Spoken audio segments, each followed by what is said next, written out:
Welcome dear friends. तो आज का जो हमारा टॉपिक है दैट वाज फाइलम सिलेंट्रेटा। तो फाइलम सिलेंट्रेटा क्या है, ये कहाँ से आया, ये क्या होता है, ठीक है ना। इन सब चीज़ों के बारे में जो है हमने स्टार्ट कर लिया है अर्लियर। फाइलम पॉरीफेरा हमने पढ़ा, ये नंबर 1 था फाइलम पॉरीफेरा, एंड नंबर 2 इस फाइलम सिलेंट्रेटा, ठीक है ना। तो अब हमने क्या पढ़ना है, फाइलम सिलेंट्रेटा के बारे में पढ़ना है। तो फाइलम सिलेंट्रेटा है क्या, ये क्या होते हैं, हमने इन सब के बारे में पढ़ना है। आपको हमने पहले बोला हुआ था कि हमने क्या किया है, एनिमल किंगडम्स को हमने क्या किया है, डिवाइड किया है फाइलम्स में। तो उन्हीं फाइलम्स को क्या है कि एक्चुअल में हमारे पास मिलियंस ऑफ एनिमल्स हैं जो कि सारे के सारे बिलोंग करते हैं कहाँ, किंगडम एनिमेलिया में। But it is not possible, ये हमारे पास पॉसिबल नहीं है। क्या पॉसिबल नहीं है कि हम हर एक एनिमल की स्टडी जो है 1 बाय 1 करें, ठीक है ना। इसलिए क्या किया गया, किंगडम एनिमेलिया को फर्दर फाइलम्स में डिवाइड किया गया। तो हमारे पास क्या है, नंबर 1 हमने पढ़ा कि फाइलम पॉरीफेरा क्या होता है, एंड नंबर 2 हमारे पास अब क्या आता है, नंबर 2 आता है हमारे पास फाइलम सिलेंट्रेटा, ठीक है। ये फाइलम क्या है, फाइलम नंबर 2 है हमारे पास, ठीक है। ये लेक्चर नंबर 1 है इसका, ठीक है। इसमें आपको 2-3-4 लेक्चर्स मिल जाएंगे। तो ये फर्स्ट वीडियो है फाइलम सिलेंट्रेटा की। तो इसको अब हम स्टार्ट करते हैं, ठीक है। शेयर सब्सक्राइब करें हमारे चैनल को, बायोलॉजी गुरु को। तो अब हम स्टार्ट करते हैं। तो एक कोट से स्टार्ट करते हैं कि सक्सेसफुल पीपल जो है हैव टू थिंग्स, सॉरी यहाँ पे 2 था, ठीक है ना। मुझे इतना ही याद था तो मैंने इतना ही लिख दिया, ठीक है ना। जितना मुझे याद था मैंने लिख दिया, और यहाँ पे 2 आएगा, ठीक है। Successful peoples have 2 things on their lips, smile and silence. Smile to solve problem and silence to avoid problem. You have to understand. आपको इसके बारे में अंडरस्टैंड करना चाहिए कि इसका क्या मीनिंग है। जो डीप मीनिंग है इसका, कि जो कामयाब इंसान होते हैं ना, उनके होंठों पे क्या होती है, 2 चीज़ें, या तो वो स्माइल करते हैं या तो वो साइलेंस, चुप रहते हैं, ठीक है। स्माइल क्या करती है, उनकी प्रोवाइड को सॉल्व कर देती है, और साइलेंस क्या है, अवॉइड करती है, ठीक है ना। तो ये 2 चीज़ें आपके लिप्स पे भी हमेशा रहनी चाहिए, ठीक है। तो let's start phylum Coelenterata. Number 2 मैंने लिखा हुआ है यहाँ पे कि ये फाइलम नंबर 2 है, ठीक है ना। फाइलम नंबर 2 क्या है हमारे पास, फाइलम सिलेंट्रेटा। तो फाइलम नंबर 1 कौन था हमारे पास, फाइलम पॉरीफेरा, जिसको हमने ऑलरेडी स्टडी कर लिया है। तो बोलते हैं फाइलम सिलेंट्रेटा क्या है, इसी का दूसरा नाम क्या है, कनाइडीरिया भी है। मतलब फाइलम सिलेंट्रेटा को ही दूसरे नाम से भी जाना जाता है, जिसका नाम है कनाइडीरिया, ठीक है। कनाइडीरिया और सिलेंट्रेटा ये दोनों एक ही नाम है, और इस ग्रुप को नाम दिया है, इस फाइलम को नाम है सिलेंट्रेटा, ठीक है। तो क्या है ये, बोलते हैं फाइलम सिलेंट्रेटा, जैसे कि हमने बोला था फाइलम पॉरीफेरा में बहुत सारे ऑर्गेनिजम्स हैं, फिर उसमें क्या था, वैसे ही हमने क्या है, हर एक फाइलम की स्टडी करनी है। तो सबसे पहले बोलता है कि फाइलम सिलेंट्रेटा जो है ना, फाइलम सिलेंट्रेटा ये इंक्लूड करता है नियर अबाउट 11,000, मतलब 11,000 नाउन स्पीशीज, जिनके बारे में इस टाइम पे हमको मालूम है कितने, 11,000 नाउन स्पीशीज एट प्रेजेंट जो है हमारे पास नाउन है, किसके, फाइलम सिलेंट्रेटा के। उसमें से किस में से, इस 11,000 में से half of which are extinct. क्या, half of which are extinct. इसका क्या मतलब है कि 11,000 स्पीशीज तो सिलेंट्रेटा की पाई गई थी इस धरती पे, लेकिन उसमें से क्या है 50%, अबाउट 50% क्या है, वो अब खत्म हो चुकी हैं। पहले बोलते हैं ना एंडेंजर्ड है, कोई डेंजर्ड है, कोई खत्म होने, एक्सटिंक्ट होने वाली है। तो वो क्या होती हैं, वो स्पीशीज का काउंट हमारी धरती पे कम होता जाता है। तो एक टाइम आता है कि वो स्पीशी हमारी धरती से खत्म हो जाती है, गायब हो जाती है, ठीक है ना। वैसे ही इसमें भी क्या है, फाइलम सिलेंट्रेटा में जो 11,000 स्पीशीज प्रेजेंट होते थे किसी टाइम पे, उनमें से 50%, नियर अबाउट 50% जो है, हाफ वो क्या है, एक्सटिंक्ट हो चुके हैं, ठीक है। ये पहला पॉइंट था। नंबर 2, ये सारा इंट्रोडक्शन चल रहा है फाइलम सिलेंट्रेटा का। फिर बोलता है दियर डिस्टिंग्विशिंग फीचर। अब हमने क्या बोला कि फाइलम पॉरीफेरा को जब पढ़ा उसमें हमने पढ़े उसके जनरल कैरेक्टर्स, ठीक है ना। अब इसके जनरल कैरेक्टर्स भी पढ़ेंगे हम, तो आप बोलोगे कहीं ना कहीं ये सेम है, ठीक है ना। तो but these are different animals, ठीक है ना। जैसे हम अलग हैं बाकी एनिमल से, डॉग, डंकी, ठीक है ना, कितने डिफरेंट है एक दूसरे के साथ, ये भी इनमें भी कुछ ना कुछ डिफरेंस होगा, तब जाके इनको क्या है, अलग फाइलम सिलेंट्रेटा में डाला गया। अगर सेम होते तो इनको भी हम फाइलम पॉरीफेरा में डालते, ठीक है ना। कुछ ना कुछ डिफरेंस होगा ना, तो वो डिफरेंस क्या है उनके बारे में हमने स्टडी करना है। तो सबसे पहले क्या बोलता है, दियर डिस्टिंग्विशिंग फीचर की फीचर इज कनाइडोसाइट्स। क्या कनाइडोसाइट, यहाँ पे क्या है, कनाइडोसाइट को हमने देखना ये क्या होता है। बोलता है कि इनको बाकी ऑर्गेनिज्म से अलग करने वाला एक फीचर, एक कैरेक्टर है, उसका नाम है कनाइडोसाइट्स। ठीक है ना, साइट्स से पता चल रहा होगा कि कोई सेल है, तो कनाइडोसाइट्स हैं। क्या है ये, हम अभी देखेंगे इसके बारे में, ये क्या है। बोलता है कनाइडोसाइट्स प्रेजेंट होता है specialized cells that they use mainly for capturing prey. क्या बोलता है, ये जो कनाइडोसाइट्स है ना, ये स्पेशलाइज्ड सेल है, ये एक स्पेशल किस्म का सेल है जो कि प्रेजेंट होता है किसमें, सीलेंट्रेट्स के पास। और ये क्या काम करता है, ये काम करता है प्रे को कैप्चर करने के लिए, कि उसका जो खाना है जिस पे वो डिपेंड है, ठीक है ना, उसको कैप्चर करने में, उसको पकड़ने में ये वाले सेल्स जो हैं रोल प्ले करते हैं। और ये स्पेशलाइज सेल्स होते हैं, इनको बोला जाता है कनाइडोसाइट्स। ये स्पेशली सिर्फ और सिर्फ कहाँ प्रेजेंट होता है, सीलेंट्रेट्स के पास प्रेजेंट होता है। ठीक है, यहाँ पे मैंने ये जो डायग्राम्स एक रखी हुई है, इससे आपको अंदाज़ा हो जाएगा कि ये क्या होते हैं। ठीक है ना, ये जो यहाँ पे ये दो जो दिखाए हुए हैं ना, ये दो, ये हैं हमारे पास क्या, हमारे कनाइडोसाइट्स। ये कनाइडोसाइट हो गए, मतलब ये सेल हैं। अब ये होते कहाँ पे, ठीक है, ये होते कहाँ पे हैं, ठीक है, तो ये देख लो आप कि ये नॉर्मल सीलेंट्रेट है हमारे पास। ठीक है, ये यहाँ से इसको कट किया हुआ है, ये इतना पीस इसका काटा हुआ है, और इसको हमने यहाँ पे स्टडी करने की कोशिश की है। तो ये है हमारे पास सीलेंट्रेटा। ठीक है ना, ये एक सीलेंट्रेटा कोई लिया हुआ है। ठीक है, इसमें क्या दिखाया हुआ है इसने, कि ये बाहर की जो मेम्ब्रेन है, इसको बोला इसने, देखो यहाँ पे दिखाया हुआ ना, ये वाला पॉइंट। ठीक है ना, ये बाहर की मेम्ब्रेन जिसको हमने बोला एक्टोडर्म। फिर बोलता है मिज़ोग्लोया और एंडोडर्म। ठीक है ना, एक्टो और एंडोडर्म्स। एक्टो से ही आपको पता चल जाना चाहिए कि एक्टो मतलब बाहर, तो ये बाहर वाली मेम्ब्रेन है एक्टोडर्म, और फिर मिज़ोग्लोया है, फिर है एंडोडर्म। ठीक है, तो सबसे अंदर वाली जो है एंडोडर्म होती है, और बाहर वाली जो है एक्टोडर्म है, और मिडल वाली का नाम क्या है, मिज़ोग्लोया। ठीक है, ये 3 लेयर्स का आपको यहाँ पे कंसेप्ट पता चल गया होगा कि 3 लेयर्स हैं। ठीक है, वो अभी हम आगे और देखेंगे कि इन 3 लेयर्स का क्या है, कैसे, ठीक है ना, वो आगे देखेंगे अभी हम। उसके बाद यहाँ पे क्या है, तो यहाँ पे क्या बोलता है, ये जो यहाँ पे देखो, यहाँ पे दिखाया हुआ है एक्टोडर्म, दिखाया ना एक्टोडर्म। तो एक्टोडर्म कौन सी वाली है, बाहर वाली मेम्ब्रेन। बोलता है कि ये जो एक्टोडर्म है, इस एक्टोडर्म मतलब उसके बाहर की जो मेम्ब्रेन है, उसकी बाहर की मेम्ब्रेन के जो सेल्स हैं, उन सेल्स के बीच में कनाइडोसाइट नाम के सेल्स प्रेजेंट हैं। ठीक है, ये कनाइडोसाइट्स क्या काम करते हैं, ये क्या करते हैं, ये अपने प्रे को, ये अपने फूड पार्टिकल जो उसका प्रे होगा ना, जिस ऑर्गेनिज्म पे ये डिपेंड होगा, उसको कैप्चर करे, उसको पकड़ने में मदद करता है। तो आप ये देख सकते हैं कि ये कहाँ पे प्रेजेंट है, ये बाहर की जो मेम्ब्रेन है, कौन सी, एक्टोडर्म, उस मेम्ब्रेन के बीच में ये प्रेजेंट होते हैं, जिनको हम बोलते हैं कनाइडोसाइट्स। ठीक है, ये आ गया हमारे पास, पता चल गया अब कहाँ पे है कनाइडोसाइट, आउटर मेम्ब्रेन एक्टोडर्म के बीच में। ठीक है ना, एक्टोडर्म के बीच में प्रेजेंट है कनाइडोसाइट। ठीक है, तो अब उसके बाद हम नेक्स्ट देखते हैं क्या है। बोलता है ए कनाइडोसाइट जो है ना इज ऑल्सो नोन एज कनाइडोब्लास्ट। क्या मतलब, और निमेटोसाइट। बोलते ये जो कनाइडोसाइट बोला ना मैंने, ये जो कौन सा वाला कनाइडोसाइट था हमारे पास, ये जो कनाइडोसाइट हैं, ये दो जो हमने दिखाए हुए यहाँ पे, ये कनाइडोसाइट जो हैं, इन्हीं का बोलता है कि दूसरा नाम क्या है, इनको दूसरे नाम से भी जाना जाता है, कनाइडोब्लास्ट के नाम से भी जाना जाता है, निमेटोसाइट के नाम से भी जाना जाता है। इज अ, ये क्या है, is a explosive cell containing one large secretory क्या करता है, ऑर्गेनेली। जैसे हमारे पास एक सेल होता है ना, उसके अंदर न्यूक्लियस होता है, फिर माइटोकॉन्ड्रिया होता है, ठीक है ना, और अदर राइबोसोम्स होगा, एंडोप्लाज्मिक रेटिकुलम होगा, गोल्गी बॉडीज होता है, लाइसोसोम्स होते हैं, वैक्यूल्स होते हैं, बहुत सारे स्ट्रक्चर्स होते हैं, उनको क्या बोला जाता है, ये सेल की ऑर्गेनेलीज हैं। ठीक है ना, वैसे ही बोलता है ये वाला जो सेल है ना, कौन सा, ये कनाइडोसाइट, जिसको हमने कनाइडोब्लास्ट भी बोला, जिसको हमने निमेटोसाइट भी बोला, इसमें भी एक सेल ऑर्गेनेली होती है,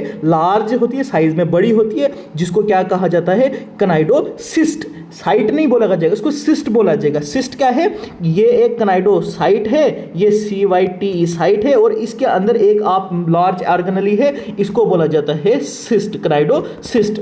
ठीक है, इसी कनाइडोसिस्ट को कनाइडा भी कहा जाता है, ऑल्सो नोन एज कनाइडा और निमेटोसिस्ट। ठीक है, अब पता चल गया कि एक ऑर्गेनेली होती है, किसमें, कनाइडोसिलेंट्रेट के पास, जिसको बोला जाता है, या एक सेल होता है उसके पास, उसको बोला जाता है कनाइडोसाइट। और कनाइडोसाइट के अंदर एक लार्ज ऑर्गेनेली होती है जो सिक्रीटरी होती है, मतलब कुछ सिक्रीट करेगी या कुछ काम करेगी, ठीक है ना, एक्सप्लोजिव का काम करती है। लार्ज सिक्रीटरी ऑर्गन हमने लिखा हुआ है ऑर्गेनेली, उसका नाम क्या है, कनाइडोसाइट है, ठीक है ना। वो ऑर्गेनेली जैसे माइटोकॉन्ड्रिया वगैरह नॉर्मल सेल्स में होते हैं, यहाँ पे क्या है, कनाइडोसाइट्स है, ये सिस्ट है, कनाइडोसिस्ट है। इसी को कनाइडोसिस्ट को ही बोला जाता है, कनाइडा भी और निमेटोसिस्ट भी। दैट कैन डिलीवर क्या, that can deliver a sting to other organism. बोलते हैं ना कि कब जब मधुमक्खी काटती है तो हम बोलते हैं इसने स्टिंग किया, ठीक है ना, इसने डंक मारा। तो यहाँ पे क्या बोलते हैं, ये वाला जो ये कनाइडोसिस्ट है किसके अंदर होता है, कनाइडोसाइट के अंदर। ये क्या काम करता है, ये स्टिंग का काम करता है इसमें, ठीक है ना, ये स्टिंग का काम करता है। आज समझो आ गया, ठीक है ना। ये इंपॉर्टेंट कंसेप्ट है, इसको जो है आप बार बार सुन के इसको अच्छे से कंसेप्ट क्लियर करें, ठीक है। ये इंपॉर्टेंट है, यही डिस्टिंग्विश फीचर है सिलेंट्रेट्स के अंदर, ठीक है। नेक्स्ट पॉइंट क्या बोलता है all these organisms possess a body cavity called coelenterons, ठीक है। क्या मतलब है इसका, बोलता है जितने भी सिलेंट्रेट्स हैं, कितने हैं, अब कितने हैं हमारे पास, 11,000 थे ना, अब हम 11,000 के ही हिसाब से चलेंगे, उसमें जो एक्सटेंट हो गए वो भी थे कभी ना कभी, ठीक है ना। अभी बोलता है जितने भी 11,000 के 11,000 ये हैं सिलेंट्रेट्स, उनमें जो ये सेंट्रल, ये बीच वाली कैविटी दिखाई हुई नहीं, ये बीच वाली, ठीक है, ये खाली होती है, इसको कहा जाता है, क्या कहा जाता है, सिलेंट्रॉन कहा जाता है। और इधर क्या नाम दिया है, गैस्ट्रोवेस्कुलर कैविटी, ठीक है ना, इसी का सिलेंट्रॉन का ही दूसरा नाम है, इसको हम आगे देखेंगे कि ये क्या है, ठीक है ना। अभी आप इतना याद रखो कि ये जो एक ऑर्गेनिज्म होता है, इसकी बॉडी के बीच में जो खाली जगह होती है, इसका पेट मान के चल सकते हैं आप कि इसके बीच में जो इसका पेट जैसा है, ये वाला स्ट्रक्चर, इसको हम जो है सिलेंट्रॉन बोलते हैं, ठीक है। तो नेक्स्ट अब हमारे शुरू हो जाते हैं journal characteristics of phylum Coelenterata. जो ये फाइलम सिलेंट्रेटा, अभी तक हमने क्या देखा, इंट्रोडक्शन देखा कि डिस्टिंग्विशिंग फीचर क्या है, ठीक है ना। तो अब क्या हम स्टडी करते हैं, अब हम इसके बारे में क्या पढ़ते हैं कि ये फाइलम सिलेंट्रेटा में जो 11,000 ऑर्गेनिज्म है, इनके बेसिक, इनके जर्नल कैरेक्टरिस्टिक क्या है, क्या क्या कैरेक्टर ये शो करते हैं, ठीक है। नंबर 1 कैरेक्टर क्या है हमारे पास, बोलता है ऑल सिलेंट्रेटा जो है, जितने भी 11 के 11,000 सिलेंट्रेटा जो हमारे पास कभी प्रेजेंट हुआ करते थे, सभी एक्सटेंट हो गए, उनको भी मान के चलते हैं हम। जितने भी 11 के 11,000 सिलेंट्रेटा हैं, वो सारे के सारे क्या हैं, एक्वेटिक हैं, सारे के सारे क्या हैं, एक्वेटिक, मतलब हर एक पानी में, जमीन पे कोई सिलेंट्रेटा नहीं मिलेगा आपको, यहाँ पे आपने ये मान के चलना है, all are aquatic in which some are fresh water. क्या बोलते हैं, एक्वेटिक तो है ही है, मतलब पानी में तो सारे के सारे मिलेंगे, लेकिन कुछ क्या मिलेंगे आपको, फ्रेश वाटर, ताज़ा पानी में मिलेंगे, जैसे कि हमारा रिवर हो सकता है, हमारा लेक हो सकता है, कोई जिसमें फ्रेश वाटर होगा, कोई भी हमारा वाटर बॉडी होगा जिसमें फ्रेश वाटर होगा, उसमें बहुत कम मिलेंगे। लेकिन मोस्टली कहाँ, मैरीन वाटर, समुंदर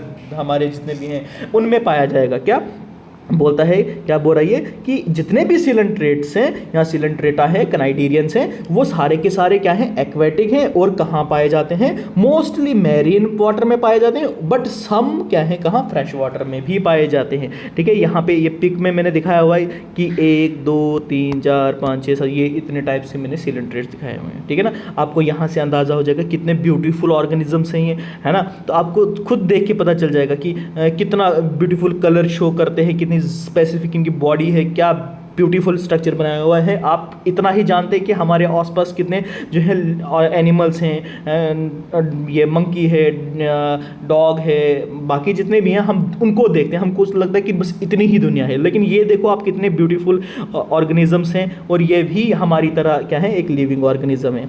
नेक्स्ट कैरेक्टर क्या बोलता है, दे कौन, सिलेंट्रेट्स, मतलब जितने भी फाइलम सिलेंट्रेटा में ऑर्गेनिजम्स पाए जाते हैं वो क्या होते हैं, दे मे भी सॉलिटरी और कॉलोनियल। सॉलिटरी मतलब ये अकेले कहीं पे भी रहते होंगे, मतलब ये कहीं पे अकेले भी रह सकते हैं, और ग्रुप में भी रहते हैं, ठीक है ना। ग्रुप में जब रहेंगे तो उनको कॉलोनियल कहा जाता है, और अगर वो कहीं पे अकेले रहते हैं तो उसको सॉलिटरी कहा जाता है। कि जितने भी ये हैं सिलेंट्रेट्स, ये क्या है, ये क्या होते हैं, ये या तो अकेले कहीं पे रहते हैं या तो ग्रुप में रहते हैं। तो जब ये अकेले रहते हैं तो उनको कहा जाता है सॉलिटरी, और जो ग्रुप में रहते हैं उनको कहा जाता है कॉलोनियल सिलेंट्रेट्स। ठीक है, नेक्स्ट इसी के साथ में क्या है, इसके साथ में क्या लिखा है, सेडेंट्री और फ्री स्विमिंग, मतलब कि ये क्या होंगे, ये या तो एक ही जगह पे चिपक के रहेंगे, ठीक है ना, सेडेंट्री रहेंगे, या फ्रीली उस समुंदर में, मोस्टली मैरीन वाटर है तो समुंदर में मोस्टली क्या है, फ्रीली घूमते रहेंगे, या तो ये फ्रीली घूमते रहेंगे या किसी रॉक के साथ या प्लांट के साथ ये क्या है अटैच करके रहेंगे, इसको हम बोलेंगे सेडेंट्री और free swimming organism.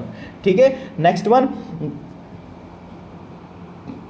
Third general characteristic अब हम यहां पे देख रहे हैं कि जो बॉडी की ऑर्गेनाइजेशन है, बॉडी ऑर्गेनाइजेशन मतलब कि जो अभी तक हमने ये सिलेंट्रेटा दिखाया कि ये ऐसे ऐसे कुछ बॉडी है, इसके ऊपर से टेंटिकल्स ये दिखा रहे हैं, ठीक है ना, अभी वो क्या है वो हम स्टडी करेंगे कि इसके बॉडी के स्ट्रक्चर क्या क्या है। ठीक है, हमने क्या देखा अभी, इसकी एक्टोडर्म देखी, एंडोडर्म देखी, मिजोग्लोया देखा हमने, सिलेंट्रेटा देखा हमने, ठीक है ना। तो ये इसकी बॉडी जितनी भी है ना, ये क्या है, सेल से टिश्यू ग्रेड में है, मतलब टिश्यू फॉर्मेशन यहाँ पे हो गया है, टिश्यूज बन चुके हैं, तो क्या बोलते हैं, सेल टिश्यू ग्रेड यहाँ पे बॉडी की ऑर्गेनाइजेशन है। Cells mostly scattered and specialized for different functions. क्या हुआ यहाँ पे कि सेल्स में बहुत सारे जो हैं स्कैटर्ड हैं और स्पेशलाइज्ड हैं। अब स्पेशलाइज्ड का क्या मतलब है, यहाँ पे मैंने एक एग्जांपल भी दी आपको, क्या, कनाइडोसाइट्स की। कनाइडोसाइट क्या करते हैं, स्टिंगिंग का काम करते हैं, वो कैप्चरिंग का काम, वो स्पेशलाइज्ड काम है ना, तो बोलते हैं सेल्स आर मोस्टली स्कैटर्ड, मतलब फैले हुए हैं और स्पेशलाइज्ड फंक्शन परफॉर्म करते हैं for different function, specialized for different function. Some cells form tissue like nerve net, nerve होते हैं ना कि अगर इसको कोई टच करेगा रेस्पॉन्ड करेगा, या इसको कैसे पता चलेगा कि इसकी कैप्चर, ये प्रे जो है आसपास घूम रहा है तो इसको कनाइडोसाइट को जो है फंक्शन करना है, तो ये सारा क्या नर्वस सिस्टम, जैसे हमारी बॉडी में भी नर्वस सिस्टम है, बट इसकी बॉडी में वैसा नर्वस सिस्टम नहीं है जैसे हमारी बॉडी, इसमें क्या है, नर्व नेट और नर्वस टिश्यू सिंपली प्रेजेंट है। ठीक है, और नंबर 4 पॉइंट क्या आता है जनरल कैरेक्टरिस्टिक्स में, they are diploblastic organisms. Diploblastic organisms कौन होते हैं, जिनकी बॉडी क्या है, 2 जर्म लेयर्स से बनी होती है। जर्म लेयर्स का आप कंसेप्ट यहाँ पे मैं ऑलरेडी पढ़ा चुका हूँ। ठीक है, तो जर्म लेयर्स क्या होती हैं कि जब जाइगोट जो है डिवाइड कर देता है और एम्ब्रियो फॉर्मेशन हो जाती है, एंड आफ्टर दैट एम्ब्रियो के सेल्स जो हैं क्या करते हैं, अपने आप को 3 या 2 लेयर्स में क्या करते हैं, अपने आप को अरेंज करते हैं। मॉर्फोजेनेटिक मूवमेंट उसको बोलते हैं, जब वो सेल्स अपने आप को किसी लेयर में अरेंज कर देते हैं। ठीक है, तो अगर 2 में कर देते हैं तो उसको डिप्लोब्लास्टिक कहते हैं, अगर 3 लेयर्स में वो एम्ब्रियो के सेल अपने आप को ऑर्गेनाइज कर ले तो उसको ट्रिप्लोब्लास्टिक कहते हैं। यहाँ पे क्या हुआ है, जाइगोट फॉर्मेशन के बाद एम्ब्रियोज के सेल ने 2 लेयर्स को बनाया है, जिनको हम लोग क्या बोलते हैं, इसलिए क्योंकि एम्ब्रियोज के सेल्स ने क्या 2 ही लेयर्स बनाई, इसलिए इसको क्या बोलेंगे हम, डिप्लोब्लास्टिक ऑर्गेनिजम्स। ठीक है, विद 2 सेलुलर लेयर्स। क्या मतलब 2 सेलुलर लेयर्स बनाई यहाँ पे, कौन सी, क्योंकि हमने इसकी बॉडी को जब देखा तो हमको इजीली पता चला कि इसकी बॉडी में हमने बोला 3 लेयर्स हैं, एक एक्टोडर्म है और एक एंडोडर्म है, और बीच में हमने बोला मिजोग्लोया। फिर तो आप बोलोगे ये तो ट्रिप्लोब्लास्टिक हो गया, बट नहीं। क्या हुआ यहाँ पे, बोलता है outer epidermis and inner gastrodermis. Epidermis का मतलब यहाँ पे हमने जो एक्टोडर्म देखा था, ठीक है, एक्टोडर्म, ठीक है, एक्टोडर्म जो हमने बोला था ना, जो दिखाया हुआ था पिक में कि ये एक्टोडर्म है, ये बोल रहा है आउटर जो एक्टोडर्म है, इसी को यहाँ पे बोला इसने एपिडर्मिस। ठीक है, एपिडर्मिस, और अंदर वाली को क्या बोला इसने, गैस्ट्रोडर्मिस। ये दोनों क्या है, सेलुलर है, मतलब सेल से बनाई गई हैं, लेकिन बोलता है विद अ जिलाटिनियस, मतलब एक जेल लाइक वो लेयर है। ए सेलुलर मिजोग्लोया है, ए सेलुलर मतलब सेल्स नहीं है लेकिन जिलाटिनियस है। जिलाटिनियस मतलब जेल लाइक स्ट्रक्चर वाली एक मेम्ब्रेन बनी है, जिसको हमने क्या बोला, मिजोग्लिया। इसका मतलब एपिडर्मिस और गैस्ट्रोडर्मिस 2 सेल्स की लेयर है, और बीच में क्या है, एक जेल लाइक मटेरियल की है, जिसको हम क्या बोलते हैं, मिजोग्लोया बोलते हैं। लेकिन इन एडवांस टाइप में जो सिलेंट्रेट्स अब आस्ता आस्ता इवोल्यूशन के साथ अब अपने आप को ज़्यादा एडवांस कर रहे हैं, उनमें क्या हुआ है कि उनमें ट्रिप्लोब्लास्टिक जो है कंडीशंस देखी गई है, जिसमें क्या हो गया, बाहर की एक्टोडर्म तो वैसी है, बीच अंदर वाली गैस्ट्रोडर्मिस भी वैसी है, लेकिन जो ये मिजोग्लोया था ना, इसमें क्या हुआ, सेल्स का बनना शुरू हो गया और कनेक्टिव टिश्यूज का फॉर्मेशन शुरू हो गया। तो जब 3 लेयर्स बन गई तो अब हम इसको बोल सकते हैं कि ये ट्रिप्लोब्लास्टिक है। ठीक है, तो देन 5th पॉइंट क्या है हमारा यहाँ पे, दे लेक सीलोम। जैसे हमने बोला सीलोम की हमने स्टडी की जनरल कैरेक्टरिस्टिक्स में, सीलोम क्या होता है कि बॉडी वॉल और एलिमेंट्री कैनाल के बीच में जो स्पेस होती है दैट वाज फिल्ड विद जो भी है ये एक अलग टॉपिक है। बोलता है इसमें सीलन ट्रेट्स में क्या है, सीलोम जैसी कोई चीज़ प्रेजेंट नहीं होती है, रेस्पिरेटरी सिस्टम जैसे लंग्स, गिल्स या वैसा कोई सिस्टम प्रेजेंट नहीं होता है, ठीक है। फिर बोलता है क्या, सर्कुलेटरी सिस्टम जैसे ब्लड वेसल्स, आर्टरीज, हार्ट, वैसा इसमें ये चीज़ें भी एब्सेंट है। और एक्सक्रीटरी सिस्टम हम किडनी, ठीक है ना, कोई पर्टिकुलर ऑर्गन जिससे कोई सिक्रीशन हो या एक्सक्रीट करिए बॉडी को बाहर, वैसा भी कुछ प्रेजेंट नहीं होता है। इसका मतलब coelom, respiratory system, circulatory system and excretory system, ये सारी की सारी चीज़ें क्या है, एब्सेंट होती हैं सीलन ट्रेट्स में, ठीक है। Thank you so much. ये आज का हमारा टॉपिक था। आप इस टॉपिक को अभी तक जितना हमने पढ़ा इसको बार बार रिपीट करें, रिवाइज करें, ठीक है। आफ्टर दैट हमारे पास अभी इसके बाकी जो जनरल कैरेक्टरिस्टिक्स हैं हम उसको नेक्स्ट लेक्चर में लाने की कोशिश करेंगे, ठीक है। तो उसके बाद हम 2-3 टॉपिक्स में इसको कंप्लीट कर देंगे, देन हम आगे नेक्स्ट फाइलम में जाएंगे, उसको स्टडी करेंगे। तो अभी जो भी प्रॉब्लम्स आपको हैं आप जो है कमेंट बॉक्स में कमेंट करके मुझे अभी बता दे, या आप जब भी इसको पढ़ रहे हैं अगर आपको रिप्लाई नहीं मिल रहा है या कुछ है तो आप हमारे इंस्टाग्राम पे हमारे बायोलॉजी गुरु 947 पेज को भी फॉलो करके वहाँ पे मैसेज करके अपनी प्रॉब्लम्स बता सकते हैं। Thank you so much.